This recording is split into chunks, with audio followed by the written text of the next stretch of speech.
আপনি প্রবাসে আছেন অনেক দূরে, বাংলাদেশ থেকে বহুদূর, অর্থাৎ যখন তখন চাইলেই আপনি দেশে আসতে পারবেন না, আসা সম্ভব না। আর যদিও বা চলে আসতে পারবেন, কিন্তু তার জন্য আপনাকে অনেক ড্যামারেজ দিতে হবে বা অনেক অর্থ ব্যয় করতে হবে। অথচ এদিকে আপনার বাবা মৃত্যুবরণ করেছে, মৃত্যুবরণ করার পর আপনার বাবার নামে যে জায়গা জমি আছে সেগুলা আপনার ভাই বোন ভাগ করে নিচ্ছে, আপনাকে আসার জন্য বলেছে। এখন আপনি কি করবেন?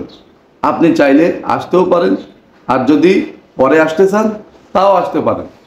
পরবর্তীতে এসেও কিন্তু আপনি আপনার সমস্যাগুলো সমাধান করে নিতে পারবেন।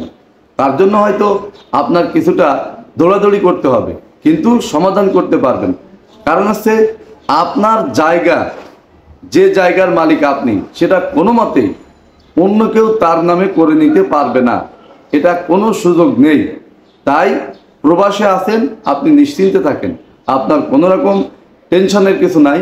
আপনি যখন সময় হবে তখন আপনি দেশে এসে এটা সমাধান করতে পারবেন। আর যদি মনে করেন তাহলে আপনার ভাই বোনকে বলবেন আপনার পক্ষে তারা যেন আপনার ভালোটা যেটা হবে সেটা যেন করে।